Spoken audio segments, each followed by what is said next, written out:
ಸ್ನೇಹಿತರೆ, ನೀವಿಲ್ಲಿ ನೋಡ್ತಾ ಇರೋ ಚಿತ್ತಾಕರ್ಷಕ ಮನೆ ಉಡುಪಿಯ ಬ್ರಹ್ಮಾವರದ ಸಮೀಪವಿರುವ ಉದ್ಯಮಿ ಶ್ರೀ ಬೈಕಾಡಿ ವಾಸುದೇವರಾವ್ ಅವರ ಕನಸಿನ ಮನೆ ರಾಧಾನುಗ್ರಹ. 2019ರಲ್ಲಿ ನಿರ್ಮಾಣ ಪೂರ್ಣಗೊಂಡ ಈ ಮನೆ ಸುಸ್ಥಿರ ತಂತ್ರಜ್ಞಾನವನ್ನು ಅಧ್ಯಯನ ಮಾಡಿದ ಯುವ ವಾಸ್ತುಶಿಲ್ಪಿಗಳಾದ ನಿತಿನ್ ಮತ್ತು ಮನೋಜ್ ಅವರಿಗೆ ದೊರಕಿದ ಮೊದಲ ಪ್ರಾಜೆಕ್ಟ್. ಹಳೆ ಹೆಂಚು, ಹಳೆ ಮರ, ಸ್ಥಳೀಯ ಕಟ್ಟಡ ಸಾಮಗ್ರಿಗಳು ಮತ್ತು ಮಾನವ ಸಂಪನ್ಮೂಲ ಬಳಸಿ ಪುರಾತನ ಶೈಲಿಯಲ್ಲಿ ಇವರು ನಿರ್ಮಿಸಿದ ಈ ಮನೆಗೆ ಪ್ರಶಸ್ತಿಯ ಗರಿ. ಸುಸ್ಥಿರ ತಂತ್ರಜ್ಞಾನದ ಪ್ರವರ್ತಕ ಆನ್ಲೈನ್ ಪ್ಲಾಟ್ಫಾರ್ಮ್ ಇಕೋನಾರ್ ಸಂಸ್ಥೆಯು ಈ ಮನೆಗೆ ಅತ್ಯುತ್ತಮ ಸುಸ್ಥಿರ ಮನೆ ಪ್ರಶಸ್ತಿ ನೀಡಿರುವುದು ವಿಶೇಷ.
ನಮಸ್ಕಾರ. ನಾನಿವಾಗ ಬ್ರಹ್ಮಾವರದ ಸಮೀಪ ಇರುವ ಶ್ರೀಯುತ BV ರಾವ್ ಅವರ ಮನೆಗೆ ಬಂದಿದ್ದೀನಿ. ಬಹಳ ಸುಂದರವಾದಂಥ ಒಂದು ಗುತ್ತಿನ ಮನೆ ಥರದ್ದು ಅಥವಾ ಟೆಂಪಲ್ ಆರ್ಕಿಟೆಕ್ಟ್ ಟೈಪಿನ ಮನೆ ಒಂದು ಅವರು ಕಟ್ಟಿದ್ದಾರೆ. ಇಲ್ಲಿ ಬನ್ನಿ ಅವರನ್ನು ಮಾತಾಡ್ಸೋಣ ಮತ್ತು ಈ ಮನೆಯನ್ನು ಕಟ್ಟಿದಂಥ ಯುವ ವಾಸ್ತುಶಿಲ್ಪಿಗಳಾದ ಶ್ರೀಯುತ ನಿತಿನ್ ಮತ್ತು ಮನೋಜ್ ಅವರನ್ನು ಕೂಡ ಇವತ್ತು ಮಾತಾಡ್ಸೋಣ. BV Rao sir, good morning ಮತ್ತು ನಮ್ಮ ವೀಕ್ಷಕರ ಪರವಾಗಿ ನಿಮಗೆ ಸ್ವಾಗತ. Good morning. ಬಹಳ ಸುಂದರವಾದ ಮನೆ ರಾಧಾನುಗ್ರಹ ಕಟ್ಟಿದ್ದೀರಿ. ಒಂದು ರೀತಿಯಲ್ಲಿ ನೋಡಿದರೆ ಟೆಂಪಲ್ ಆರ್ಕಿಟೆಕ್ಚರ್ ಥರ ತೋರ್ತದೆ ಅಥವಾ ಈ ಏರಿಯಾದಲ್ಲಿರುವಂಥ ಗುತ್ತಿನ ಮನೆ ಅಂತ ಒಂದು ಆರ್ಕಿಟೆಕ್ಚರ್ ತೋರ್ತಾ ಇದೆ. ಸೊ ನಮ್ಮ ವೀಕ್ಷಕರ ಪರವಾಗಿ ನಿಮಗೆ ಅಭಿನಂದನೆಗಳು. ಹಾಗೆಯೇ ನಿಮ್ಮ ಜೊತೆ ಇರುವಂಥ ಯಂಗ್ ಆರ್ಕಿಟೆಕ್ಟ್ಸ್ ಸೊ ನಿತಿನ್ ಮತ್ತು ಮನೋಜ್ ಅವರಿಗೂ ನಮ್ಮ ಚಾನೆಲ್ಗೆ ಮತ್ತು ನಮ್ಮ ವೀಕ್ಷಕರ ಪರವಾಗಿ ಸ್ವಾಗತ. ನಿಮಗೂ ಅಭಿನಂದನೆಗಳು. ಬಹಳ ಸುಂದರವಾದ ಮನೆ ಕಟ್ಟಿದ್ದೀರಿ. ಯಂಗ್ ಏಜಲ್ಲಿ ನೀವು ಈ ತರದ ಒಂದು ಯುನೀಕ್ ಸ್ಟ್ರಕ್ಚರ್ ಕಟ್ಟಿರೋದು it shows your bright future. Pilot project. Great. So ಅಭಿನಂದನೆಗಳು ನಿಮಗೂ. ನಮ್ಮ ವೀಕ್ಷಕರ ಪರವಾಗಿ ನಿಮ್ಮ 3 ಜನಕ್ಕೂ ಸ್ವಾಗತ. ನಿಮ್ಗೆಲ್ರಿಗೂ ಗೊತ್ತಿರುವಂತೆ ನಮ್ಮ ಇಡೀ ಜಗತ್ತಿಗೆ ಬಂದಂಥ ಒಂದು ಪ್ರಾಬ್ಲಮ್ ಆಗಿ ಕೊರೋನಾ ಪೀರಿಯಡ್ ಯಾವುದಾಗಿತ್ತು 19-20 ನಡುವೆಯಲ್ಲಿ, ಆ ಟೈಮ್ನಲ್ಲಿ ಯಾವ ಆಕ್ಟಿವಿಟೀಸ್ಗೆ ಹೊಂದಿಕೊಳ್ಳುವಂಥದ್ದು ಭಾರಿ ಕಷ್ಟ ಸಾಧ್ಯವಾಗಿತ್ತು. ಅಂತ ಹೊತ್ತಿನ ನಾನು ಮುಂಬೈಯಿಂದ ಊರಿಗೆ ಬರುವಂತ ಹೇಗೋ ಒಂದು ಚಾನ್ಸ್ ತಗೊಂಡು ಬಂದೆ. ಬಂದ ನಂತರ ನನ್ನ ಮಗ ನಿತೀಶ್ ರಾವ್ ಇದ್ದಾರೆ, ಅವರ ಕ್ಲಾಸ್ಮೇಟ್ ಆಗಿ ರಾಮಕೃಷ್ಣ ವಿದ್ಯಾಶಾಲದಲ್ಲಿ ಕಲಿತ ಫ್ರೆಂಡ್ಸ್. ಅದ ನಂತರ he has pursued his architecture in sustainable architecture, and my son has taken mechanical engineering. But their bonding was so good that out of their bonding only this house has come up. Okay. Because my son compelled that if at all we will construct any house, then it is through him only. That emotional attachment with them, their bonding with them, it has resulted in this Radhanugraha. Very nice. ನಮ್ಮ ವೀಕ್ಷಕರಿಗೆ ನಿಮ್ಮ ಮನೆ ನೋಡುವಂತ ಒಂದು ಸುಯೋಗ. ಸರಿ ಇವತ್ತಿಗೆ ಬನ್ನಿ. Okay. Most welcome. Sir, ಮೊದಲನೇದಾಗಿ ಈ ಮನೆಗೆ ರಾಧಾನುಗ್ರಹ ಅನ್ನೋ ಒಂದು ಹೆಸರಿಟ್ಟಿದ್ದೀರಿ. ಸೊ ರಾಧಾನುಗ್ರಹ ಇದು ನಮ್ಮ ಅಜ್ಜಿಯ ಹೆಸರು. ನನ್ನ ತಂದೆಯವರ ತಾಯಿ. ಓಕೆ. ಅವರೆಲ್ಲ ನಮಗೆ ತುಂಬಾ ಪೂಜನೀಯರು. ಅವರ ಆಶೀರ್ವಾದದ ಒಂದು ಇದೇ ನನ್ನ ಈ ಮನೆಯ ಒಂದು ಫೌಂಡೇಶನ್ ಅಂತ ಹೇಳ್ಬೋದು. ಓಕೆ. ಯಾಕಂತ ಹೇಳಿದ್ರೆ ನಮ್ಗೆಲ್ರಿಗೂ ಮಾತ್ರ ಅಲ್ಲ, ಇವನ್ ಇಲ್ಲಿ ಬರುವಂತ ಎಲ್ರಿಗೂ ಕೂಡ ಅವರೊಬ್ಬ ಪೂಜನೀಯ ವ್ಯಕ್ತಿಯಾಗಿದ್ರು. ಮುತ್ಸದಿ ಸಾಧಾರಣ ಆಲ್ಮೋಸ್ಟ್ ಅಬೌಟ್ 85-90 ಇಯರ್ಸ್ ವರೆಗೆ ಅವರ ಜೀವಿತ ಕಾಲದಲ್ಲಿ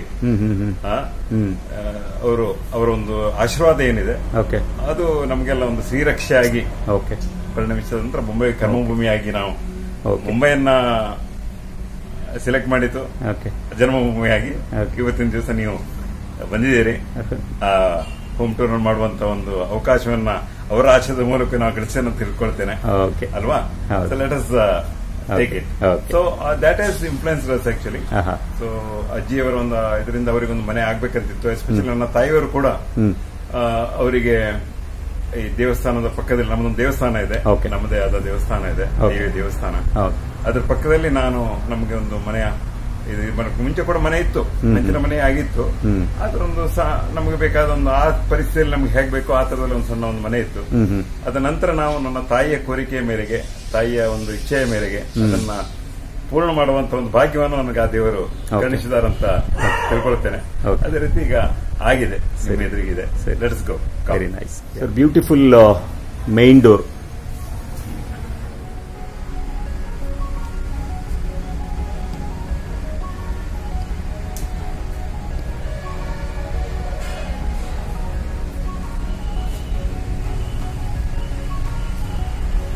ತುಂಬಾ ಸುಂದರವಾಗಿ ಮೂಡಿ ಬಂದಿದೆ ಈ ಡೋರ್. ಆದಷ್ಟು ಎಲ್ಲ ಈ ಟ್ರೆಡಿಷನಲ್ ಲೋಕಲ್ ಒಂದು ಇದೇನಿದೆ, ನಮ್ಮ ವಾಸ್ತು ಇಂಪಾರ್ಟೆನ್ಸ್ ಆಗಲಿ ಒಂದು ರಿಲಿಜಿಯಸ್ ಇಂಪಾರ್ಟೆನ್ಸ್ ಆಗಲಿ ಅದ್ರ ಪ್ರಕಾರ ಮರನ ಸೆಲೆಕ್ಟ್ ಮಾಡ್ಕೊಂಡಿದ್ದೀವಿ. ಇದು ಹಲಸಿನ ಮರ, ಪ್ಯೂರ್ ಎಲ್ಲಾದ್ರೂ ಹಲಸಿನ ಮರನೇ ಇದೆ. ಸೊ ಹಲಸಿನ ಮರ ಅಂದ್ರೆ ಬಟ್ ಹೊಸ ಹಲಸಿಲ್ಲ. ನಾವು ಈ ಮನೆಯಲ್ಲಿ ಯಾವ್ದೂ ಹೊಸ ಮರ ತರಿಸ್ತೇನೆ, ಹೊಸ ಮರ ಕಟ್ ಮಾಡ್ದೇನೆ, ಹಳೆ ಮರ ಏನ್ ಕ್ವಾಲಿಟಿ ಮರ ಸಿಗುತ್ತೆ, ಒಳ್ಳೆ ಬಾಳಿಕೆ ಬರುವಂತ ತುಂಬಾ ಚೆನ್ನಾಗಿ ಸಿಗುತ್ತೆ. 99% ಹಳೆ ಮರ. ಸೊ ಅಂತದನ್ನೇ ಹುಡುಕಿ ತಂದು ಮಾಡಿದ್ದು. ಇದು ಕಾರ್ಪೆಂಟರ್ ಏನಿದ್ದಾರೆ ಇಲ್ಲಿ ಲೋಕಲ್ ಕುಂದಾಪುರದವ್ರೆ. ಸೊ ಫುಲ್ ಟೀಮ್ ಬಂದು ಕುಂದಾಪುರದವ್ರೆ. ಡಿಸೈನ್ ಬಂದು ಏನಿದೆ ನಮ್ಗೆ ಒಂದು ಹೊಸ ಶೈಲಿ ತರುವ ಅಂತ ಎಣಿಸಿ ಒಂದು ಆರ್ಚ್ ಮಾಡಿ ಅದಕ್ಕೆ ಒಂದು ಸ್ವಲ್ಪ ಡಿಫರೆಂಟ್ ಟಚ್ ಮಾಡಿ ತುಂಬಾ ಸುಂದರವಾದ ಕಾಷ್ಟಶಿಲ್ಪ ಬಳಸ್ಕೊಂಡು ದೇವ್ರ ಮನೆ ಮಾಡಿದ್ದೀರಿ. ಇದು ಕೂಡ ಹಲಸಿನ ಮರನ ನಿತಿನ್ ಅವರೇ? ಇದು ಹಲಸು. ಈಗ ಕಾಷ್ಟಶಿಲ್ಪ ಮಾಡೋರು ತುಂಬಾ ರೇರ್ ಮತ್ತೆ ಈ ತರದ ಸ್ಕಿಲ್ ಇರೋದು ಕಮ್ಮಿ ಅಲ್ವಾ? ಸೊ ನಿಮಗೆ ಒಳ್ಳೆ ಕಾರ್ಪೆಂಟರ್ ಸಿಕ್ಕಿದ್ದಾರೆ, ಪ್ರೊಫೆಷನಲ್ ಆಗಿ ಸಿಕ್ಕಿದ್ದಾರೆ. ಇದನ್ನು ಮಾಡಿದ ಅನುಭವ ಅವರಿಗೆ ತುಂಬಾ ಇತ್ತು. ಕೊರೋನಾ ಟೈಮ್ನಲ್ಲಿ ಏನಾಗಿತ್ತು ಅಂದ್ರೆ ಅವರಿಗೆ ಕೂಡ ಒಂದು ಎಲ್ಲ ಕಡೆಯಲ್ಲಿಯೂ ಬ್ಯುಸಿ ಆಗಿರುವಂತ ಇದಿರ್ಲಿಲ್ಲ ಅವರಿಗೆ. ಆದ್ರೆ ನಮ್ಮ ಅದೃಷ್ಟ ಅವರು ಒಳ್ಳೆ ಪ್ರೊಫೆಷನಲ್ ಆಗಿ ನಮಗೆ ಸಿಕ್ಕಿದ್ರು, ಕರೆಕ್ಟ್ ಆಗಿ ಸಿಕ್ಕಿದ್ದಾರೆ.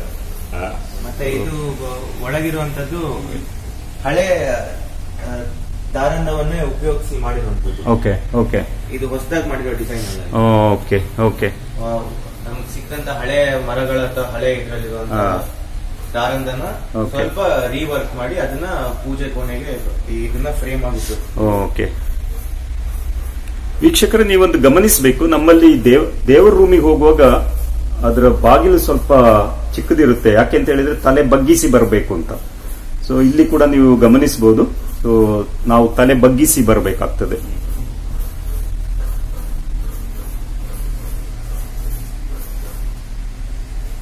ತುಂಬಾ ಸುಂದರವಾದ ಮಂಟಪ ಕೂಡ ಮಾಡಿದ್ದಾರೆ ಇಲ್ಲಿ ಕಾಷ್ಟಶಿಲ್ಪವನ್ನು ಬಳಸಿಕೊಂಡು. ಸರ್, ಇದು ಲಿವಿಂಗ್ ಏರಿಯಾ ಅಲ್ವಾ? Living area. ಓಕೆ. ಬಹಳ ಒಂದು ಸ್ಟೆಪ್ ಡೌನ್ ಅಂಡ್ ನೆಲಕ್ಕೆ ವೀಕ್ಷಕರು ಗಮನಿಸಬಹುದು ಇಲ್ಲಿ ರೆಡ್ ಆಕ್ಸೈಡ್ ಬಳಸಿದ್ದಾರೆ. ಈ ರೂಮ್ ಬಹಳ ಸುಂದರವಾಗಿದೆ ಮತ್ತು ಕಮಾನುಗಳ ಸ್ಟ್ರಕ್ಚರ್ ಅನ್ನು ನೋಡಬಹುದು ಇಲ್ಲಿ. ಆರ್ಚ್. ಓಕೆ. ಹಾಗೆ ನೋಡಿ ವೀಕ್ಷಕರೇ, ನಮ್ಮಲ್ಲಿ ಕಂಬಳದಲ್ಲಿ ಬಳಸುವಂತ ಒಂದು ನೊಗ ಅದು ಕೂಡ ಇಲ್ಲಿದೆ. ಅದನ್ನ ಅಲಂಕಾರಿಕ ವಸ್ತುವಾಗಿ ಬಳಸ್ಕೊಂಡಿರೋ ಜೊತೆಗೆ ಶ್ರಮದ ಸಾಂಕೇತಿಕ, ಶ್ರಮದ ಸಂಕೇತವಾಗಿಯೂ ಬಳಸ್ಕೊಂಡಿದ್ದಾರೆ. ಹಾಗೆ ಸೀಟಿಂಗ್ ಅರೇಂಜ್ಮೆಂಟ್ ನೋಡಿ, ಇದು ಸೋಫಾ ಅಲ್ಲ, ಇದು ಫಿಕ್ಸ್ಡ್ ಸೀಟಿಂಗ್ ಅರೇಂಜ್ಮೆಂಟ್.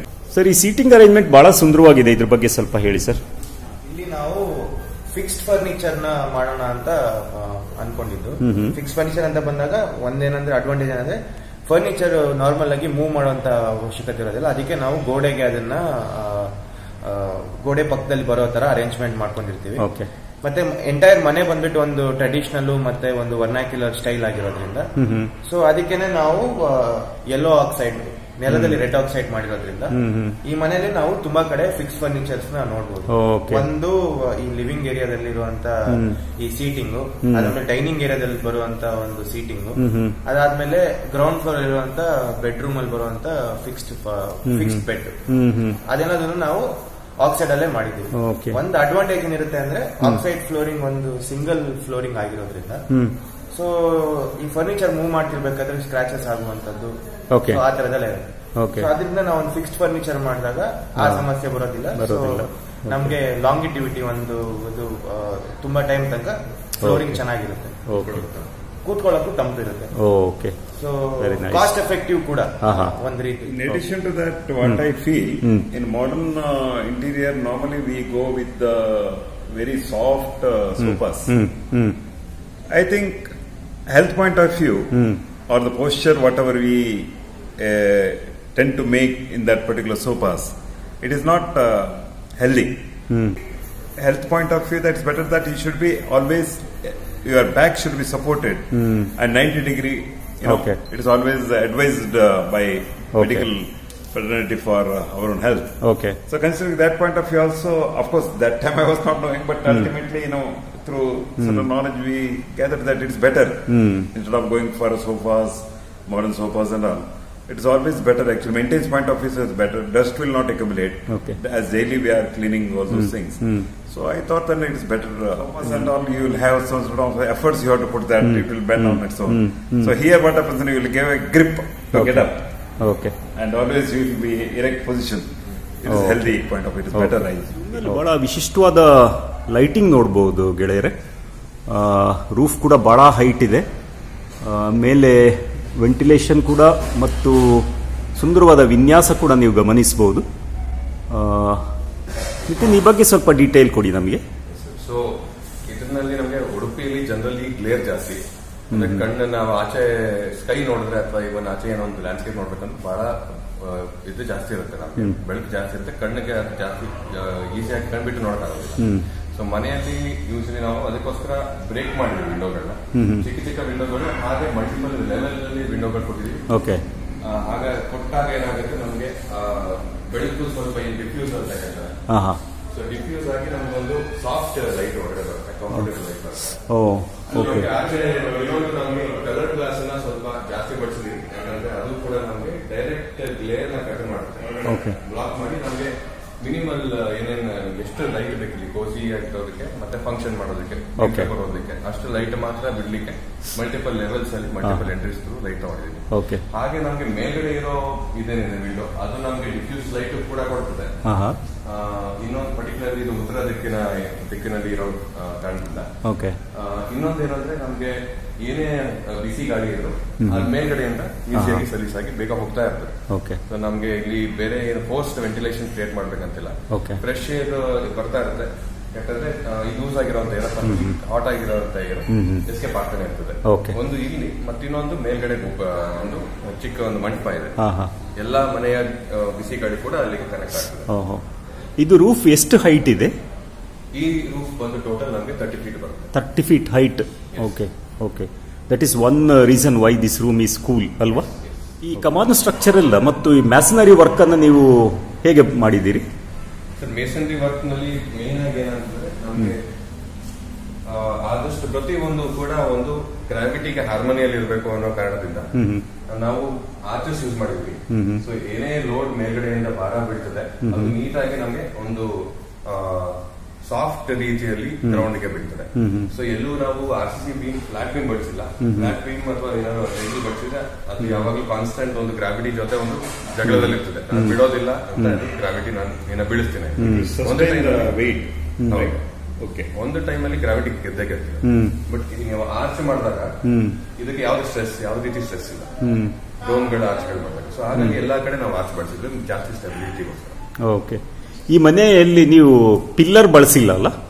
ಇಲ್ಲ, ಇದು ಪಿಲ್ಲರ್ ಇಲ್ಲದೆ ಕಟ್ಟಿರುವಂತ ಮನೆ. ಹೌದು ಸರ್. ಓಕೆ. ಒಂದು ವಿಷಯ ನಮ್ಗೆ ಲಕ್ಕಿದ್ವಿ ಏನಂತಂದ್ರೆ ಗಟ್ಟಿ ಇದೆ, ಮುರ ಕಲ್ಲು ಅಂತ ಏನಿದೆ, ಮುರಕಲ್ಲು ಬಹಳ ಗಟ್ಟಿ ಇದೆ, ಲ್ಯಾಟ್ರೈಟ್ ಸ್ಟೋನ್ ಅಂತ ಹೇಳ್ತಾರೆ ಅಲ್ವಾ?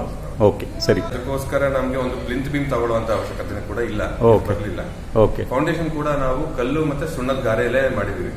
ಅದು ನೀವು ಆಚೆಯಿಂದ ಏನ್ ಕಾಣ್ತದೆ ಪಾಯಿಂಟಿಂಗ್ ಮಾಡೋದು ಕೂಡ ಸುಣ್ಣದ ಗಾರೆಯಲ್ಲೇ ಮಾಡೋ ಅವಕಾಶ ನಮ್ಗೆ ಸಿಗ್ತೀವಿ ಗಟ್ಟಿ ಮಣ್ಣಿಂದ. ಬಟ್ ಒಂದು ನಾವು RCC ಎಲ್ಲಿ ಬಳಸಿದೀವಿ ಅಂತ ಒಂದು ರೆಡಾಕ್ಸೈಡ್ ಫಿನಿಶ್ ಉಂಟಲ್ಲ, ಅದರಲ್ಲಿ ನಮ್ಗೆ ಸಿಮೆಂಟ್ ಉಂಟು. ಇನ್ನೊಂದು ನಮ್ಗೆ ಇದು ಒಂದು ಮೈಲ್ಡ್ ಅರ್ಕ್ವೆಕ್ ಝೋನ್ ಬರ್ತದೆ. ಹಾಗಾಗಿ ಒಂದು ರನ್ನಿಂಗ್ ಲಿಂಟಲ್ 4 ಇಂಚಿದು, ಗ್ರೌಂಡ್ ಫ್ಲೋರ್ ನಮ್ಗೆ ಆರ್ಚ್ ಮುಗಿದ ಮೇಲೆ ಒಂದು ರನ್ನಿಂಗ್ ನಿಂತು ಥ್ರೂ ಔಟ್ ದ ಬಿಲ್ಡಿಂಗ್ ಎಲ್ಲೆಲ್ಲಿ ಗೋಡೆ ಬರ್ತದೆ, ಮತ್ತೆ ಮೇಲ್ಗಡೆ ಇನ್ನೊಂದು ಟೈ ಬೀಮ್ ಅದೇ ತರ ರನ್ನಿಂಗ್ ನಿಂತು ತಗೊಂಡಿದ್ದೀವಿ. ಸೊ ಮೇನ್ ಆಗಿ ಈ ಜಾಗದಲ್ಲಿ ನಮ್ಗೆ RCC ಬಳಕೆ ಆಗಿದೆ. Percentage wise cement usage is very less, right? ಇಡೀ ಬಿಲ್ಡಿಂಗ್ ಅಲ್ಲಿ ಸುಮಾರು ನೀವು ಬಳಸಿರೋದು 5% ನಷ್ಟು ಟೈ ಬೀಮ್ಗೆ ಮತ್ತೆ ಬಿಟ್ಟರೆ ಬೇರೆದೆಲ್ಲ ನಮ್ಗೆ ಗೋಡೆ ಏನ್ ಕಟ್ಟಿದೀವಿ, ಫೌಂಡೇಶನ್ ಏನ್ ಕಟ್ಟಿದೀವಿ ಅದೆಲ್ಲ ಸುಣ್ಣದ ಗಾರೆಲೆ ಇಟ್ಟು ಕಟ್ಟಿರೋದು. ಗಿಲಾವ್ ಕೂಡ ಸುಣ್ಣದಲ್ಲೇ ಮಾಡಿ. ಓಕೆ. ಸೊ ಇದಕ್ಕೆ ರೆಗ್ಯುಲರ್ ಸಿಮೆಂಟ್ ಮತ್ತು ಇದನ್ನು ಏನು ಮರಳು ಮಿಶ್ರಣ ಬಳಸಿಲ್ವಾ ಗಿಲಾವಿಗೆ? ಇಲ್ಲ, ಸಿಮೆಂಟ್ ಇಲ್ಲ, ಸುಣ್ಣ ಮತ್ತೆ ಬೆಲ್ಲ, ಕೊಡಿಸಿದ ಬೆಲ್ಲ. ಓಕೆ. ಮತ್ತೆ ನಮಗೆ ನದಿ ಮರಳು ಬಹಳ ಚೆನ್ನಾಗಿ ಸಿಕ್ತು. ಅದೊಂದು ಮತ್ತೆ ಗೇರ್ ಬೀಜದ ಎಣ್ಣೆ, ಅದು ಈ ಉಡುಪಿಯ local, Udupi Mangaluru Konkan and Malabar belt ಇದು, ಮಲಬಾರ್ ಅಂಡ್ ಕರಾವಳಿ ಬೆಲ್ಟ್ ಇದು ಸ್ಪೆಷಾಲಿಟಿ ಈ ಗೇರ್ ಬೀಜದ ಎಣ್ಣೆ. ಅದು ಕಾರ್ಯ ಬಹಳ ಇಂಟ್ರೆಸ್ಟಿಂಗ್ ಇದೆ ಈ ಗೇರ್ ಬೀಜದ ಎಣ್ಣೆಯ ಬಳಕೆ. ಇದು ನಾರ್ಮಲಿ ಎಲ್ಲಾ ಕಡೆ ಬಳಸೋದಿಲ್ಲ. ಇಲ್ಲಿ ಹೇಗೆ ಬಳಸ್ಕೊಂಡಿದ್ದೀರಾ ಅದನ್ನು ಸ್ವಲ್ಪ ಇನ್ನೊಮ್ಮೆ ಹೇಳಿ. ಯಾವುದು ನಮ್ಗೆ ಸುಣ್ಣದ ಕಾರ್ಯ ಮಾಡಿದಾಗ ಪ್ರತಿಯೊಂದು ಜಾಗದಲ್ಲೂ ಅದರದೇ ಆದಂತ ಒಂದು ರೆಸಿಪಿ ಇರ್ತದೆ. ಸೊ ಅದರಲ್ಲಿ ಮೇನ್ ಆಗಿ ಚೇಂಜ್ ಆಗುವಂತದ್ದು ಏನಂತಂದ್ರೆ ಬೆಲ್ಲ ಕಾನ್ಸ್ಟೆಂಟ್ ಇರ್ತದೆ. ಚೇಂಜ್ ಆಗುವಂತ ಇದು ಬಂದು ಈ ಒಂದು ನಾವೇನ್ ಗೇರು ಬೀಜ ಯೂಸ್ ಮಾಡಿದೀವಿ ಅದ್ರ ಬದಲು ತಮಿಳುನಾಡಲ್ಲಿ ಅಥವಾ ನಮ್ಮ ಹುಣಸೂರು ಕಡೆ, ಮೈಸೂರು ಕಡೆ, ಮಂಡ್ಯ, ಬೆಂಗಳೂರು ಕಡೆ ಎಲ್ಲ ನಾವು ಅಳಲೆಕಾಯಿ ಬೆಳೆಸ್ತೀವಿ, ಮತ್ತೆ ಅಂಟುವಾಳದ ಕಾಯಿ. ಇಲ್ಲಿ ಬಂದು ನಮ್ಗೆ ಹೇರಳವಾಗಿ ಕ್ಯಾಶ್ಯೂ ನಟ್ ಬೆಳೀತದೆ. ಹಾಗಾಗಿ ಗೇರ್ ಬೀಜದ ಎಣ್ಣೆ ಹೇರಳವಾಗಿ ಸಿಗೋದ್ರಿಂದ ನಾವು ಲೋಕಲ್ ಮೆಟೀರಿಯಲ್ಸ್ ನೇ ಬಳಸೋಣ. ಯಾಕಂದ್ರೆ ಇಲ್ಲಿ ಏನು ಅಬಂಡೆಂಟ್ ಆಗ್ತಿರ್ತದೆ ಅದನ್ನ ಬಳಸ್ಕೊಂಡೆ ನಾವು ಮಾಡಿದ್ರೆ ಇನ್ನೂ ಸಸ್ಟೈನಬಲ್ ಆಗಿರ್ತದೆ, ಇನ್ನೂ ಇಕೋ ಫ್ರೆಂಡ್ಲಿ ಆಗಿರ್ತದೆ ದೃಷ್ಟಿಯಿಂದ ಲೋಕಲ್ ರೆಸಿಪಿ. Very nice. ಇದು ನಿಮ್ಮ ಡೈನಿಂಗ್ ಏರಿಯಾ. ಸೊ ಇಲ್ಲಿ ಕೂಡ ವೀಕ್ಷಕರು ನೀವು ನೋಡ್ಬೋದು, ಇಲ್ಲಿ ಲೈಟಿಂಗ್ ಬಹಳ ಸುಂದರವಾಗಿ ಬಳಸ್ಕೊಂಡಿದ್ದಾರೆ. ಇಲ್ಲಿ ಎಲ್ಲ ರೂಮ್ಗಳಲ್ಲೂ ಇದನ್ನು ನೀವು ಅಬ್ಸರ್ವ್ ಮಾಡಬಹುದು. ಎಷ್ಟು ಬೇಕೋ ಅಷ್ಟೇ ಲೈಟ್ಸ್ ಇದೆ ಮತ್ತು it is in harmony with interiors. ಇಲ್ಲಿ ಕೂಡ ನೋಡಬಹುದು ಪರ್ಮನೆಂಟ್ ಸೀಟಿಂಗ್ ಮಾಡಿದ್ದಾರೆ. 8 to 9 people can be accommodated here comfortably. About 6 people can be at a time. Okay. And we can shift also. This is a makeshift arrangement actually. It is not a fixed like wooden, but a glass top. So ಮಧ್ಯದ table move ಮಾಡಬಹುದು. ಆಚೆ ಕಡೆ ಮಾಡಬಹುದು. In a function ಆದಾಗ we can pujas and all, we can always use this particular place as a, you know, this pujas and all also. We can use it. That is this thing. Before we do all those things, and of course Nitin has explained us why we are doing it. I used to question him. I think in entire house, whatever he was doing, so he was consulting me, and we are also putting our utility point of view, whatever is needed. On that basis, these boys have done this job. It's very nice to see that we are comfortable. Sir, ಇಲ್ಲಿ ಬಳಕೆ ಮಾಡಿದ Windows ಇವೆಲ್ಲ old Windows ಅಥವಾ I mean reused Windows ಅಥವಾ reuse ಅಂದ್ರೆ ಹಳೆ ಮರಗಳನ್ನ ಉಪಯೋಗಿಸಿ ಹೊಸದಾಗಿ ಮಾಡಿರುವಂತ ಬಾಗಿಲು ಮತ್ತೆ ಕಿಟಕಿಗಳು. ಸೊ ಮರಗಳಂತ ಹೇಳಕ್ ಹೋದಾಗ ಸಾಮಾನ್ಯ ಒಂದು ನಮ್ಗೊಂದು ನಾವು ಮಾಡಿರುವ ಸ್ಟಡಿ ಪ್ರಕಾರ ನಮ್ಗೆ ಈ ಮನೇಲಿ ಒಂದು 15ರಿಂದ ಒಂದು 16 ಡಿಫರೆಂಟ್ ಪ್ರಭೇದದ ಮರಗಳನ್ನ ಉಪಯೋಗಿಸಿದೀವಿ. ಅಂದ್ರೆ ಅದು ಬಂದ್ಬಿಟ್ಟು ಕೆಲವುದೆಲ್ಲ ಇವಾಗ ಟುಡೇಸ್ ಮಾರ್ಕೆಟ್ ಅಲ್ಲಿ ಕೂಡ ಸಿಗೋದಿಲ್ಲ. ಅಂದ್ರೆ ಭರಣಿಗೆ ಮರ ಉಪಯೋಗಿಸಿದೀವಿ, ಆಮೇಲೆ ಗಂಧಗಾರಿಗೆ ಅಂತ ಒಂದು ಮರ ಉಪಯೋಗಿಸಿದೀವಿ, ದೇವದಾರ ಅಂತ ಉಪಯೋಗಿಸಿದೀವಿ. ಅದ್ ಬಿಟ್ರೆ ಬೇರೆ ಬಂದ್ಬಿಟ್ಟು ಗುನುಗ್ಲು, ಮತ್ತಿ, ನಂದಿ, ಬೋಗಿ, ಕರಾಳ್ ಬೋಗಿ, ಆಮೇಲೆ ಹಲ್ಸು, ಹೆಬ್ಬಲ್ಸು, ಆಮೇಲೆ ಟೀಕು ಕೂಡ ಇದೆ. ಸೊ ಈ ತರ ಒಂದು 15 ಡಿಫ್ರೆಂಟ್ ಇದು. ಬಟ್ ಮರಗಳು ಕೂಡ ಪಶ್ಚಿಮ ಘಟ್ಟದಿಂದ ಉಪಯೋಗಿಸಿರುವಂತ ಮರಗಳು, ಹಳೆ ಮನೇಲಿ ಡೆಮಾಲಿಷ್ ಮಾಡಿರುವಂತ ಅಲ್ಲಿರುವಂತ ಮರಗಳನ್ನ ಮತ್ತೆ ನಾವು ಅದರಲ್ಲಿರುವಂತ ಮೊಳೆ ಮತ್ತೆ ಏನೇನ್ ರೀವರ್ಕ್ ಮಾಡೋಕೆಲ್ಲ ಮಾಡಿ ಅದನ್ನ ನಾವು ಮತ್ತೆ ರೀಯೂಸ್ ಮಾಡಿದ್ದೀವಿ. ಟ್ರಕ್ಲೋಡ್ ಆಫ್ ವುಡ್ ಸೇವ್. ಅದೇ ನೋಡಕ್ ಹೋದ್ರೆ ಒಂದು 20 ಟ್ರೀಸ್ ಅಂತ ಅದನ್ನ ಸೇವ್ ಮಾಡಿದೀರಿ ಅಂತ ಹೇಳ್ಬೋದು. ಈ ಮನೇಲಿ ಇಷ್ಟೊಂದು ವುಡ್ ಬಳಸಿನೂ ನೀವು ಹೊಸದಾಗಿ ನೀವು ಮರ ಕತ್ತರಿಸಿ ತಕೊಂಡಂತ ಇದಲ್ಲ, ವುಡ್ ಅಲ್ಲ, ಎಲ್ಲದು reused wood. Okay, great, very nice. It look wise also, strength point of view also. Okay. Termites point of view. Termites point of view was one of the most important factors ನಮಗೆ. ಏನಕ್ಕೆ ಅಂತಂದ್ರೆ ಇಷ್ಟು ಹೇರಳವಾಗಿ ಮರ ಬಳಸಿದಾಗ ಕ್ಲೈಂಟ್ಗೆ maintenance ಚಿಂತೆ ಇದ್ದೇ ಇರ್ತದೆ. ಮರ ಇರೋ ಕಡೆ ಮೇಂಟೆನೆನ್ಸ್ ಚಿಂತೆ ಇದ್ದೇ ಇರ್ತದೆ. ಹಳೆ ಮರ ಬಳಸಿದ ತಕ್ಷಣ ಏನಾಗುತ್ತೆ, ಅದು ಸೀಸನ್ ಆಗಿರುತ್ತೆ, ಮತ್ತೆ ಏನಾದ್ರು ಹೊಳ ಬರೋ ಚಾನ್ಸಸ್ ಇರೋದು 0 ಇರುತ್ತೆ. ಏನಕ್ಕಂದ್ರೆ ಬಂದು ಹೋಗಿರುತ್ತೆ. 150 ಕಾಲ, 100 ವರ್ಷ, 150 ವರ್ಷ ಬಾಳ್ಕೆ ಏನು ಎಕ್ಸಿಸ್ಟಿಂಗ್ ಇರುತ್ತೆ ಮರ ಕಂಟಿನ್ಯೂಸ್ ಆಗಿ. ಒಂದು ಮನೆಯಲ್ಲಿ ಒಂದು ಏನೋ ಪಕಾಸಿ ಆಗೋ, ಜಂತ ಆಗಿಯೋ, ತೊಲೆ ಆಗಿಯೋ ಏನ್ ಬಳಕೆ ಆಗಿರುತ್ತೆ. ಆ ಟೈಮ್ ನಲ್ಲಿ ಸೀಸನ್ ಕೂಡ ಆಗುತ್ತೆ, ಲೋಡ್ ಕೂಡ ಬಿದ್ದು ಅದು ಕಂಡೀಷನ್ ಕೂಡ ಆಗಿರುತ್ತೆ. ಮತ್ತೆ ಹುಳ ಏನಾದ್ರು ಬರ್ಲಿಕ್ಕಿದ್ರೆ ಅದು ಬಂದು ಹೋಗಿರುತ್ತೆ. ಅಫ್ಕೋರ್ಸ್ ನಾವು ಹುಳ ಇರೋ ಮರನ ಎಲಿಮಿನೇಟ್ ಮಾಡಿ, ಅದು ಬಹಳ ಕಮ್ಮಿ ಇರುತ್ತೆ ಅಂತ ಮರ. ಮತ್ತೆ ಇನ್ನೊಂದು, ಈ ಮರಗಳು ದೊಡ್ಡ ದೊಡ್ಡ ಸೀಸನ್ ಮರಗಳನ್ನ ಕತ್ತರಿಸಿ ಮಾಡಿರ್ತಾರೆ. 15 ವರ್ಷ 20 ವರ್ಷ ಹಳೆ ಮರಗಳನ್ನ 50 ವರ್ಷ 100 ವರ್ಷ ಅಷ್ಟು ಹಳೆ ಮರ, ಅಷ್ಟು ಒಳ್ಳೆ ಬೆಳೆದಿರುವಂತ ಮರಗಳನ್ನ ಕಟ್ ಮಾಡಿ ಬಳಸಿದಂತ ಇದನ್ನ ನಾವು ಮತ್ತೆ ಮರುಬಳಕೆ ಮಾಡ್ತಿಲ್ಲ. ಇಲ್ಲಿನ ಕಾರ್ಪೆಂಟರ್ ಹೇಳಿರೋ ಪ್ರಕಾರ ಈ ಮರಗಳು ಇನ್ನೂ ಒಂದು 800 ವರ್ಷ ಬರುತ್ತೆ. ಸೊ ಇದೇ ತರ ಪ್ರಿಸರ್ವ್ ಮಾಡಿ. ಸೊ ಅದೊಂದು ಅಡ್ವಾಂಟೇಜ್ ಇದೆ ನಮ್ಗೆ ಹಳೆ ಮರದಲ್ಲಿ. ಸರಿ, ಓಕೆ, ವೆರಿ ನೈಸ್. ನನ್ನ ಶ್ರೀಮತಿಯವರು ಹುಷಾರ ಅಂತ ಹೇಳಿ. ನಮಸ್ತೆ ಮೇಡಮ್. ಬಹಳ ಸುಂದರವಾದ ಮತ್ತು ವಿಶಾಲವಾದಂತ ಒಂದು ಅಡಿಗೆ ಮನೆ. ಬಹುಶಃ ನಿಮಗೆ ಈ ಅಡಿಗೆ ಮನೆ ಹೊಕ್ಕ ಕೂಡಲೇ ಬಹಳ ಒಳ್ಳೆ ರೆಸಿಪೀಸ್ ಮಾಡುವ ಅಂತ ನಿಮಗೆ ಫೀಲ್ ಆಗುವಷ್ಟು ಇನ್ಸ್ಪಿರೇಷನ್ ಬರುವಾಗಿದೆ ಅಡಿಗೆ ಮನೆ. ಸೊ ಅಭಿನಂದನೆಗಳು. So the house as a whole ಬಹಳ ಸುಂದರವಾಗಿ ಬಂದಿದೆ. ಮತ್ತು ಈ ಅಡಿಗೆ ಮನೆಯ ವಿಶೇಷತೆ ಏನು ಮೇಡಮ್?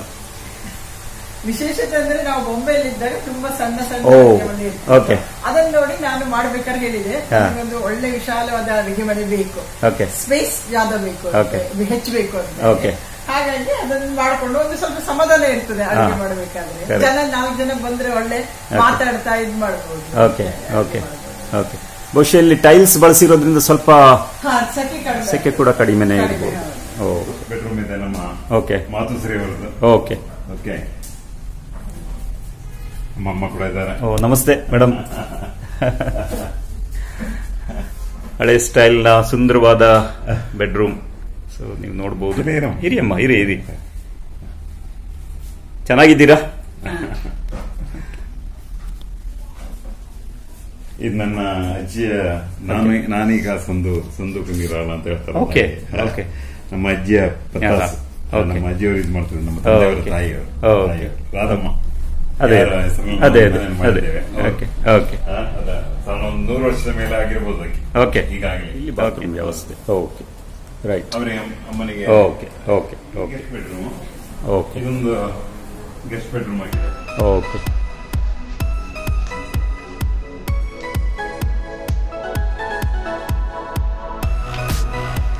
ಇಲ್ಲಿ ಮಾಸ್ಟರ್ ಬೆಡ್ರೂಮ್.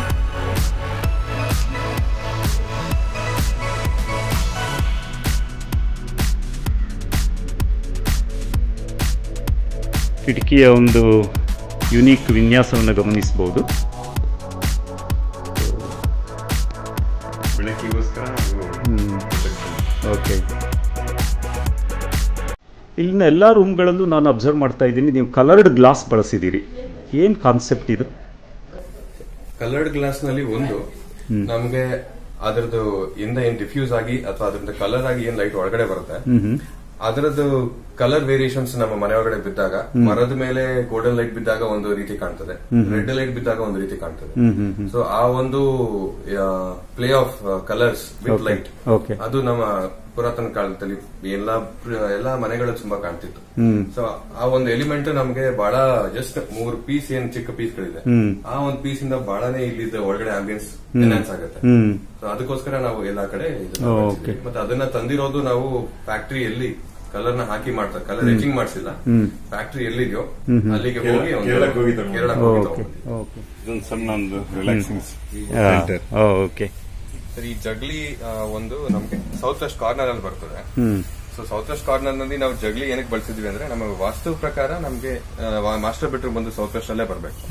ಬಟ್ ನೀವು ಆ ಕಡೆ ನೋಡಿದ್ರೆ ಇಲ್ಲಿ ನಮ್ಗೆ ಬಹಳ ಬಿಸಿಲಿದೆ, ಮತ್ತೆ ಉಡುಪಿಯಲ್ಲಿ ಬಿಸಿಲು ಜಾಸ್ತಿನೇ, ಮತ್ತೆ ಈ ಕಡೆ ನಮ್ಗೆ ಶೇಡ್ ಇಲ್ಲ, ಒಂದು ನೆರಳಿಲ್ಲ ಯಾವ್ದು ಮರದಿಂದ. ಸೊ ಹೀಟ್ ಬಹಳ ಆಗ್ತದೆ. ಸೊ ಹಾಗಾಗಿ ಮತ್ತೆ ಇನ್ನೊಂದು ನಮ್ಗೆ ಇಲ್ಲಿ ಓನರಿಗೆ ಇದು ಬೇಕಿದೆ, ಗಾರ್ಡನ್ ಬೇಕಿದೆ.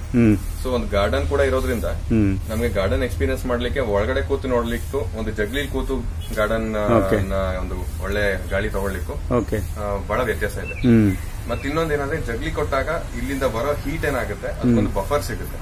ಡೈರೆಕ್ಟ್ ಆಗಿ ಹೀಟ್ ಗೋಡೆ ಮೇಲೆ ಬೀಳೋದಿಲ್ಲ, ಹೀಟ್ ಡೈರೆಕ್ಟ್ ಆಗಿ ಒಳಗಡೆ ಹೋಗೋದಿಲ್ಲ. ಸೊ ಆ ಒಂದು ಬಫರ್ ಮತ್ತೆ ಇನ್ನೊಂದು ಡಬಲ್ ಯುಟಿಲಿಟೇರಿಯನ್ ಏನಂದ್ರೆ ಗಾರ್ಡನ್ ಎಕ್ಸ್ಪೀರಿಯನ್ಸ್ ಮಾಡ್ಲಿಕ್ಕೆ. ಮತ್ತೆ ಈ ಜಗ್ಲಿ ಬಂದು ಈ ಕಡೆ ನಮ್ಮ ದೇವಸ್ಥಾನದ ಮುಖ ಕೂಡ ಮಾಡ್ತದೆ. ಪಕ್ಕದಲ್ಲಿ ಇರೋದೇ ದೇವಸ್ಥಾನ. ಮತ್ತೆ ಈಗ ಕಂಟಿನ್ಯೂ ಆಗಿ ಒಂದು ಯುಟಿಲಿಟಿ ಎಂಟ್ರಿ ಎಕ್ಸಿಟ್ ಏನಿದೆ, ಕಿಚನ್ಗೆ ಎಂಟ್ರಿ ಇಲ್ಲಿಂದ ಸ್ಟ್ರೈಟ್. Okay, very nice. ನೀವು ಈ ಮನೆಯಲ್ಲಿ ವಾಸ್ತು ಫ್ಯಾಕ್ಟರ್ ಅನ್ನ ತಗೊಂಡಿದ್ದೀರಾ? ಇನ್ನು ಹೆಂಗೆ? ಸೊ ವಾಸ್ತು ಪ್ರಕಾರ ನಮ್ಗೆ ಎಂಟ್ರೆನ್ಸ್ ಬರಬೇಕು, ಮತ್ತೆ ಕುಬೇರ ಮೂಲೆಯಲ್ಲಿ ಮಾಸ್ಟರ್ ಬೆಡ್ರೂಮ್ ಬರಬೇಕು. ಮತ್ತೆ ಕುಬೇರ ಮೂಲೆಯಲ್ಲಿ ನಮ್ಗೆ ಡಬಲ್ ಹೈಟ್, ಡಬಲ್ ಮೇಲಿನ ಅಂತಸ್ತು ಬರ್ಬೇಕಂದ್ರೆ ಕುಬೇರ ಮೂಲೆಯಲ್ಲಿ ಮೊದಲು ತಗೊಬೇಕು ಅನ್ನೋ ಒಂದು ಇದು. ಅದು ನಮ್ಮ ಹೀಟಿಂಗ್ ಕೂಲಿಂಗ್ ಇದ್ರ ಪ್ರಕಾರನು ಬಹಳ ಕರೆಕ್ಟ್ ಆಗಿ ನಮ್ಗೆ ಹೊಂದಾಣಿಕೆ ಆಗ್ತದೆ ಆ ಡಿಸೈನ್ ಮಾಡೋಕೆ. ಅದೇ ಪ್ರಕಾರನೇ ಇಲ್ಲೂ ಮಾಡಿ ನೀವು ತಗೊಂಡಿದ್ದೀರಿ. ನಮ್ಗೆ ಏನೇನು ಹೊಂದಾಣಿಕೆ ಆಗ್ತದೋ ಎಲ್ಲಾ ವಾಸ್ತು ಪ್ರಕಾರನು ಅದನ್ನ ಸೆಟ್ಟಿಂಗ್ ಮಾಡಿ. ಈ ಮನೆದು ಮೈನ್ ಡೋರ್ ಫೇಸಿಂಗ್ ಯಾವ ದಿಕ್ಕಿದೆ? ಮೈನ್ ಡೋರ್ ಫೇಸಿಂಗ್ ಬಂದು ಈಸ್ಟ್ ಇದೆ. ಈಸ್ಟ್ ಏನಕ್ಕೆ ಅಂತಂದ್ರೆ ನಮ್ಮ ಪಕ್ಕದಲ್ಲಿ ದೇವಸ್ಥಾನ ಇರೋದು ಈಸ್ಟ್ ಫೇಸಿಂಗ್ ಆಗಿರೋದ್ರಿಂದ ಮನೆ ಆ ದೇವಸ್ಥಾನ ಯಾರು ನಡ್ಸ್ಕೊಂಡು ಹೋಗ್ತಾ ಇದ್ರು ಅವರ ಮನೆ ಕೂಡ ಅದೇ ದಿಕ್ಕಿನಲ್ಲಿ ಫೇಸ್ ಮಾಡಬೇಕು ಅನ್ನೋ ಒಂದು ಇದರಿಂದ ಈಸ್ಟ್ಗೆ ಮಾಡಿದ್ವಿ. ಅದು ವಾಸ್ತು ಕನ್ಸಲ್ಟೆಂಟ್ ಯಾರು ಕೊಟ್ರ ಅವರ ಒಂದು ಮ್ಯಾಂಡೇಟ್. ಈ ಮನೆಯಲ್ಲಿ ನಾವು ಇಂಟೀರಿಯರ್ಸ್ ಅಂತ ಸಪರೇಟ್ ಆಗಿ ನಾವೇನು ಮಾಡಕ್ ಹೋಗಿಲ್ಲ. ಒಂದು ಪರ್ಟಿಕ್ಯುಲರ್ ರೀಸನ್ ಏನಂತಂದ್ರೆ ಹಳೆ ಮನೆಗಳಲ್ಲಿ ನಾವು ಏನು ಆರ್ಚಸ್ ಯೂಸ್ ಮಾಡ್ತೀವಿ, ಮತ್ತೆ ಕಾರ್ಬೆಲ್ಲಿಂಗ್ ಅಂತ ಏನ್ ಮಾಡ್ತೀವಿ, ಲೋಡ್ ಬೆರಿಂಗ್, ನಮಗೆ ಸ್ಟ್ರಕ್ಚರಿಗೆ ಬೇಕಾದಂತ ಎಲಿಮೆಂಟ್ಸ್ ಏನಿದೆ ಅದರ ಜೊತೆನೆ ನಾವು ಒಂದು ಕಾಂಬಿನೇಷನ್ ಮಾಡಿ ಲೋಡಿಗೂ ಕರೆಕ್ಟ್ ಆಗಿ ಟ್ರಾನ್ಸ್ಫರ್ ಆಗೋ ಹಾಗೆ ಸ್ಟ್ರಕ್ಚರ್ ತುಂಬಾ ಸ್ಟೆಬಿಲಿಟಿ ಇರೋ ತರ ಒಂದು ಆಸ್ಪೆಕ್ಟ್ಸ್ ಏನ್ ಯೂಸ್ ಮಾಡಿದ್ವಿ, ಸ್ಟ್ರಕ್ಚರಲ್ ಎಲಿಮೆಂಟ್ಸ್ ಏನ್ ಯೂಸ್ ಮಾಡಿದ್ವಿ ಅದನ್ನೇ ನಾವು ಡಿಸೈನ್ ಎಲಿಮೆಂಟ್ಸ್ ಆಗಿ ಬಳಕೆ ಮಾಡಿದೀವಿ, ಸ್ಟ್ರಾಟಜಿಕ್ ಆಗಿ ಬಳಸ್ಕೊಂಡು. ಒಂದು ಬಂದು ಪರ್ಟಿಕ್ಯುಲರ್ಲಿ ಈ ಕಾರ್ಬೆಲಿಂಗ್ ಅಂತ ಏನ್ ಹೇಳ್ತೀವಿ.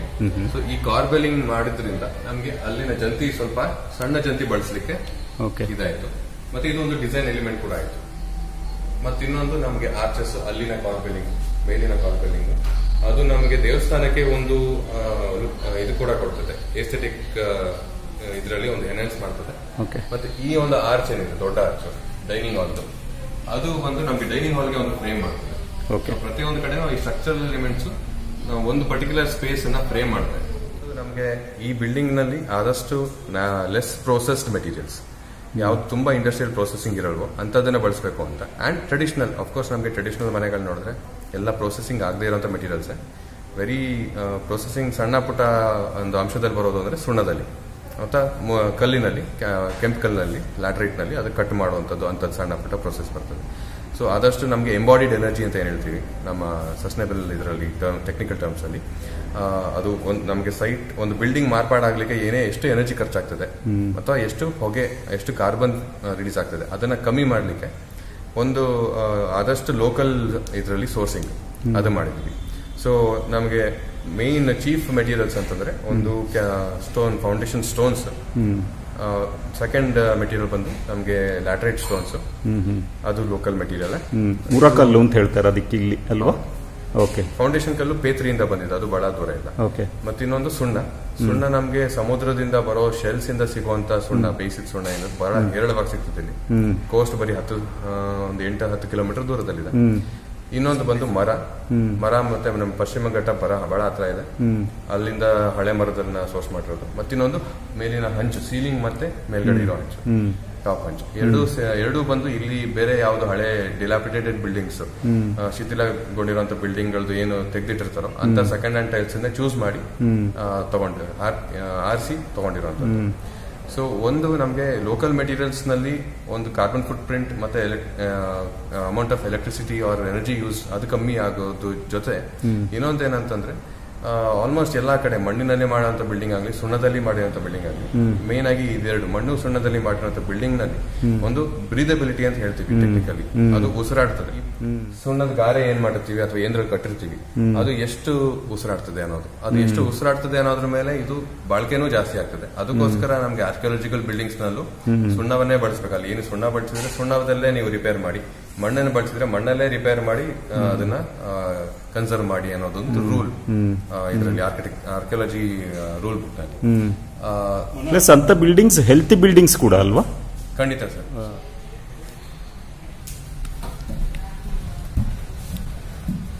ಸ್ಟೇರ್ ಕೇಸ್ ಪೂರ ಇದು ವುಡ್ ಬಳಸಿಯೇ ಮಾಡಿದ್ದಾರೆ.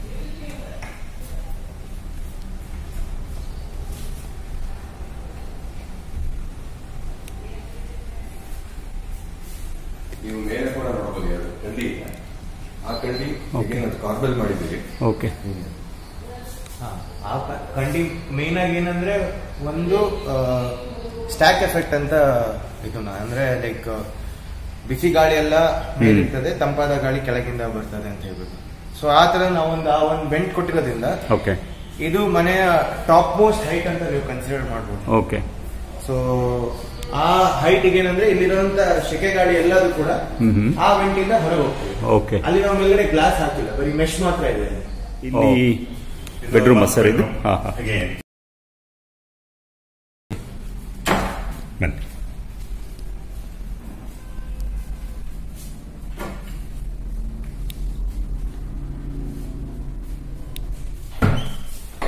ಓಕೆ. ಇಲ್ಲಿ ಅಟ್ಯಾಚ್ಡ್ ಬಾತ್ರೂಮ್, ಟಾಯ್ಲೆಟ್ ಇದೆ. ಇದು 5 ಬೆಡ್ರೂಮಿನ ಮನೆ ಆಗಿರೋದ್ರಿಂದ ಸೊ ಓನರಿಗೆ ಒಂದು ನಾವು ಡಿಸೈನ್ ಮಾಡುವಾಗ ಒಂದು ಕನ್ಸರ್ನ್ ಏನಿತ್ತಂದ್ರೆ 5 ಬೆಡ್ರೂಮ್ ಬಹಳ ದೊಡ್ಡದಾಗ್ಬಿಟ್ಟು ಎಲ್ಲರೂ ಡಿಸ್ಕನೆಕ್ಟೆಡ್ ಆಗ್ಬಿಡ್ತಾರೆ ಅನ್ನೋದು ಕನ್ಸರ್ನ್ ಇತ್ತು. ಅದಕ್ಕೋಸ್ಕರ ನಾವು ಈ ಒಂದು ಫೀಚರ್ ನ ತಂದಿದ್ವಿ. ಅಂದ್ರೆ ಈ ಫೀಚರ್ ಅಲ್ಲಿ ಕೆಳಗಡೆಗೂ ಮತ್ತೆ ಮೇಲ್ಗಡೆಗೂ, ಮೇಲಿನ ಅಂತಸ್ತಿಗೂ ಕೆಳಗಿನ ಅಂತಸ್ತಿಗೂ ಒಂದು ಇಂಟ್ರಾಕ್ಷನ್ ಎಷ್ಟು ಆಗ್ತದೋ ಅಷ್ಟರ ಮಟ್ಟಿಗೆ ನಾವು ತರಲಿಕ್ಕೆ ಪ್ರಯತ್ನ ಮಾಡಿದ್ವಿ. ಓಕೆ. ಸೊ ಕೆಳಗಿನ ಡೈನಿಂಗ್ ಹಾಲಿಗೆ ಯಾರಾದ್ರೂ ಊಟಕ್ಕೆ ಕರಿಬೇಕು ಅಂತಂದ್ರೆ ಅದು ಜೋರಾಗಿ ಕೇಳ್ತದೆ ಮೇಲೆ. ಓಕೆ. ಮತ್ತೆ ಇಲ್ಲಿ ಬಂದು ಜಾಸ್ತಿ ದೂರ ಬಂದು ಕೆಳಗಡೆ ಮಾತಾಡ್ಬೇಕಂತಿಲ್ಲ. ಓಕೆ. ರೂಮಿನಿಂದ ಆಚೆ ಬಂದ್ರೆ, ಡೋರ್ನಿಂದ ಆಚೆ ಬಂದ್ರೆ ಸಾಕು, ಅವರು ಒಂದು ಲಿವಿಂಗ್ ಹಾಲ್ ಅಲ್ಲಿ ಇರೋರ್ ಜೊತೆ ಮಾತಾಡ್ಬೋದು, ಇಲ್ಲ ಡೈನಿಂಗ್ ಹಾಲ್ ಅಲ್ಲಿ ಇರೋರ್ ಜೊತೆ ಹೀಗೆ ಕರೆದು ಮಾತಾಡ್ಬೋದು. ಓಕೆ. ಸೊ ಇಷ್ಟು 5 ಬೆಡ್ರೂಮ್ ಇದ್ರೂ ಕೂಡ it connects to the living area ಅಲ್ವಾ? Yes sir. ತುಂಬಾ ಲಿವಿಂಗ್ ಅಂಡ್ ಡೈನಿಂಗ್ ಏರಿಯಾ ಇದಕ್ಕೆ ಓಪನ್ ಸ್ಪೇಸಿಗೆ ಕನೆಕ್ಟ್ ಮಾಡ್ತದೆ. Okay. Okay. Very nice design. So ಇಲ್ಲಿ ಒಂದು ಬೆಡ್ರೂಮ್ ಇದೆ. ಓಕೆ. ಎಮರ್ಜೆನ್ಸಿ ಏನಾದರೂ ಬಂದ್ರೆ okay. It connects to balcony.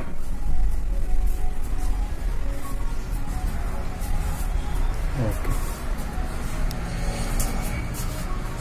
ಈ ಬಾಲ್ಕನಿಯಿಂದ ಕಾಣ್ತಾ ಇರೋದು ಹೈವೇ, ಮುಂಬೈಗೆ ಕನೆಕ್ಟ್ ಮಾಡುವಂತ ಹೈವೇ NH66. ಹಾಗೇನೆ ಇಲ್ಲಿ ಇವರ ಫ್ಯಾಮಿಲಿ ದೇವಸ್ಥಾನ ಆದರೂ ಕೂಡ ಇದಕ್ಕೆ ಪಬ್ಲಿಕ್ಸ್ಗೆ ಕೂಡ ಆಕ್ಸೆಸಿಬಿಲಿಟಿ ಇದೆ. ಕಾಣ್ತಾ ಇರೋದು ನಮ್ಮ ದೇವಸ್ಥಾನದ ಪರಿಸರ, ದೇವಿಯ ದೇವಸ್ಥಾನ ಇದೆ. ಇಲ್ಲಿ ಶನೀಶ್ವರನ ಗುಡಿ ಕೂಡ ಇದೆ. ಓಕೆ. ದೈವಗಳಲ್ಲಿ ಆದ ಕಲ್ಕುಡ, ಕಾಳಮ್ಮ, ಕಲ್ಲುರ್ಟಿ ಆ ದೇವತೆಗಳ ಸ್ಥಾನ ಕೂಡ ಇದೆ. ಇಷ್ಟು ದೊಡ್ಡ ಮನೆ, ಸುಂದರವಾದ ಮನೆ, ಇದನ್ನು ಕಟ್ಟಲಿಕ್ಕೆ ಎಷ್ಟು ವೆಚ್ಚ ಆಯಿತು? ಇದರ ಬಗ್ಗೆ ಸ್ವಲ್ಪ ಮಾಹಿತಿ ಕೊಡಿ. ಸೊ ಈ ಮನೆ ಅಪ್ರೋಚ್ ಮಾಡಿದ ರೀತಿ ನಾವು ಒಂದು ಗ್ರ್ಯಾಂಡ್ ಆಗಿರೋ ಒಂದು ಗುತ್ತಿಗೆ ಮನೆ ಕಟ್ಟಬೇಕು ಅನ್ನೋ ಒಂದು ಯೋಚನೆಯಲ್ಲಿ. ಓಕೆ. ಸೊ ಮೊದಲನೇದಾಗಿ ಇದರ ಮನೆ ಓನರ್ ಬಿ ವಾಸುದೇವರಾವ್ ಅವರಿಗೆ ಮತ್ತೆ ಅವರ ಮಗ ನಿತೀಶ್ ರಾವ್ ಅವರಿಗೆ ಬಹಳ ವಂದನೆಗಳು. ಏನಕ್ಕಂದ್ರೆ ಈ ಒಂದು ಆಪರ್ಚುನಿಟಿ ನಮಗೆ, ನಮ್ಮ ಮೊದಲನೇ ಬಿಲ್ಡಿಂಗ್ ಇದು, ಈ ಒಂದು ಆಪರ್ಚುನಿಟಿ ಕೊಟ್ಟಿದ್ದಕ್ಕೆ, ಇಷ್ಟು ದೊಡ್ಡ ಗ್ರ್ಯಾಂಡ್ ಮನೆನ ನಮಗೆ ಜವಾಬ್ದಾರಿ ವಹಿಸಿದ್ದಕ್ಕೆ. ಸೊ ಈ ತರ ಒಂದು ಅಪ್ರೋಚ್ ನಲ್ಲಿ ಕಟ್ಟೋದಕ್ಕೆ ನಮಗೆ 1.1 crores ಆಯ್ತು ಸಿವಿಲ್ ವರ್ಕ್ಗೆ. ಫ್ಲೋರಿಂಗು, ಪ್ಲಾಸ್ಟರಿಂಗ್, ಗೋಡೆ, ರೂಫು, ಹಂಚು ಹಾಕೋದು ಮತ್ತೆ ಅದೆಲ್ಲ ಸೇರಿ. ಸೊ ಇಂಥ ಮನೆಗಳದ್ದು ನಮ್ಗೇನಂದ್ರೆ ಪ್ರತಿಯೊಂದು ಜಾಗದಲ್ಲೂ ಒಂದು ಲೋಕಲ್ ಮೆಟೀರಿಯಲ್ಸ್ ಯೂಸ್ ಮಾಡಿನೇ ಮಾಡ್ತೀವಿ. ಸೊ ಆ ಒಂದು ಪ್ರಕಾರ ನಮ್ಗೆ ಒಂದು ಸ್ವಲ್ಪ ವೇರಿಯೇಷನ್ ಬರ್ತದೆ. ಮತ್ತೆ ಏನು ಕ್ಲೈಂಟ್ ಇದು ಓನರ್ ಇದು ಏನು ರಿಕ್ವೈರ್ಮೆಂಟ್ ಇರ್ತದೆ, ಏನೇನು ಆಸ್ಪಿರೇಷನ್ಸ್ ಈ ತರ ಬೇಕು ಅನ್ನೋದು ಏನಿರುತ್ತೆ ಅದ್ರ ಮೇಲ್ಗಡೆ ನಮ್ಗೆ ರೇಟ್ ವ್ಯತ್ಯಾಸ ಆಗ್ತದೆ. Procedure will define the cost. ಯಾವ ಪ್ರೊಸೀಜರ್ ಅಲ್ಲಿ ನಾವು ಕಟ್ಟಡನ ಕಟ್ತಾ ಇದೀವಿ, ಅದರಿಂದ ಮತ್ತೆ ಯಾವ ಜಾಗದಲ್ಲಿ ಕಟ್ತಾ ಇದೀವಿ, ಅದೆಲ್ಲದೂ ಕೂಡ ಕಾಸ್ಟ್ ನ ಡಿಫೈನ್. ಆಗಿ ವೈಡ್ ಆಂಗಲ್ ಇದನ್ನ ನಡೆಸ್ತಿರುವಂತ ಯೂಟ್ಯೂಬ್ ಚಾನಲ್ ನಡೆಸ್ತಿರುವಂತ ಕೃಷ್ಣ ಪ್ರಸಾದ್ ಸರ್ಗೆ ಬಹಳ ಥ್ಯಾಂಕ್ಸ್. ಏನಕ್ಕಂದ್ರೆ ಒಳ್ಳೆ ಎಫರ್ಟ್ ಮಾಡ್ತಾ ಇದ್ದಾರೆ. ಅವರ ಒಳ್ಳೆ ಟಾಪಿಕ್ ನಲ್ಲಿ ಅವರ ಇಂಟ್ರೆಸ್ಟ್ ಇದೆ. ಇಂಥ ಮನೆಗಳು ಮತ್ತೆ ಹಳೆ ಕಾಲದ ಟ್ರೆಡಿಷನಲ್ ಆಸ್ಪೆಕ್ಟ್ಸ್ ಮತ್ತೆ ಏನೇನು ನಮ್ಮ ಈಕೋ ಫ್ರೆಂಡ್ಲಿ ಆಸ್ಪೆಕ್ಟ್ಸ್ ಏನಿದೆ ಹಳೆ ಮನೆಗಳದ್ದು ಅದನ್ನ ಬಹಳ ಒಳ್ಳೆ ರೀತಿಯಲ್ಲಿ ಜನರಿಗೆ ತಲುಪಿಸ್ತಾ ಇದ್ದಾರೆ. ಇದರಿಂದಾಗಿ ಅವೇರ್ನೆಸ್ ಬೆಳೆಸ್ತಾ ಇದ್ದಾರೆ. ಸೊ ಇದು ಒಂದು ದೊಡ್ಡ ಕೆಲಸ ಆಕ್ಚುಲಿ. ಸೊ ತುಂಬಾ ಥ್ಯಾಂಕ್ಸ್. ನಾವು ನನ್ನ ಹೆಸರು ನಿತಿನ್ ಅಂತ, ಇವರು ಮನೋಜ್ ಅಂತ ನಮ್ಮ ಪಾರ್ಟ್ನರ್. ಸೊ ನಾವಿಬ್ರು ಸೇರಿ ಒಂದು ಪ್ರಾಂಗಣ ಅರ್ಧನ್ ಆರ್ಕಿಟೆಕ್ಚರ್ ಅಂತ ಮೈಸೂರಿನಲ್ಲಿ ಒಂದು ಆಫೀಸ್ನ ಎಸ್ಟಾಬ್ಲಿಷ್ ಮಾಡಿದ್ದೀವಿ. ನಾವು ಡಿಸೈನಿಂಗ್ ಅಂಡ್ ಕನ್ಸ್ಟ್ರಕ್ಷನ್ ಎರಡರದ್ದು ನಾವು ಕೆಲಸಗಳನ್ನ ತಗೊಂತೀವಿ. ಪ್ರಾಜೆಕ್ಟ್ ಮ್ಯಾನೇಜ್ಮೆಂಟ್ ಥ್ರೂ ಕನ್ಸ್ಟ್ರಕ್ಷನ್ ತಗೊಂತೀವಿ. ಸೊ ನಾವು ನಮ್ಮ ಮೇನ್ ಫೋಕಸ್ ಈ ತರ ಹಳೆ ಟೆಕ್ನಾಲಜಿಗಳು, ಲೋಕಲ್ ಮೆಟೀರಿಯಲ್ಸ್ ಮತ್ತೆ ಸುಣ್ಣದಲ್ಲಿ ಮಣ್ಣಲ್ಲಿ ಲೆಸ್ ಪ್ರೊಸೆಸ್ ಮೆಟೀರಿಯಲ್ಸ್ ಮತ್ತೆ ಎಷ್ಟು ಈಕೋ ಫ್ರೆಂಡ್ಲಿ ಅಂಡ್ ಹೆಲ್ದಿ ಆಗ್ತದೋ ಅಷ್ಟು ಆ ತರ ಬಿಲ್ಡಿಂಗ್ ಗಳನ್ನ ಮಾಡೋದು ನಮ್ಮ ಒಂದು ಪ್ಯಾಷನ್. ಇದು ನಮ್ಮ ಮೊದಲನೇ ಬಿಲ್ಡಿಂಗ್ ಉಡುಪಿಯಲ್ಲಿ ಮಾಡಿರೋದು. ಇದೇ ತರ ಬಿಲ್ಡಿಂಗ್ ಗಳು eco friendly, healthy and natural building ಗಳನ್ನ ಮಂಡ್ಯ, ಮೈಸೂರು, ಶ್ರೀರಂಗಪಟ್ಟಣ, ಬೆಂಗಳೂರು, ಚಾಮರಾಜನಗರ, ದೊಡ್ಡಬಳ್ಳಾಪುರ, ಈರೋಡ್ ಹೀಗೆ ಈ ಒಂದು ಬೆಲ್ಟ್ ನಲ್ಲಿ, ಮೈಸೂರು ಬ್ಯಾಂಗ್ಳೂರು ಬೆಲ್ಟ್ ನಲ್ಲಿ ಈಗ ಈ ಪ್ರಾಕ್ಟೀಸ್ ನ ಮುನ್ನಡೆಸ್ಕೊಂಡು ಹೋಗ್ತಾ ಇದ್ದೀವಿ. ಪ್ರಾಂಗಣ ಫರ್ಮ್ ನಲ್ಲಿ ಯಾವುದೇ ರೀತಿಯಾದಂತ ಒಂದು ಡಿಸೈನ್ ಸ್ಟೈಲ್ ಅಥವಾ ಮೆಟೀರಿಯಲ್ ಅಂತ ಸ್ಪೆಸಿಫಿಕೇಶನ್ಸ್ ಇಲ್ಲ. ಕ್ಲೈಂಟ್ ಜೊತೆ ನಾವು ಡಿಸ್ಕಷನ್ ಮಾಡಿಬಿಟ್ಟು ಅಲ್ಲಿ ನಮ್ಗೆ ಯಾವ ತರ ಒಂದು ಡಿಸೈನ್ ಮಾಡಬೇಕು, ಯಾವ ಮೆಟೀರಿಯಲ್ ಉಪಯೋಗಿಸಿ ಮಾಡಬೇಕು.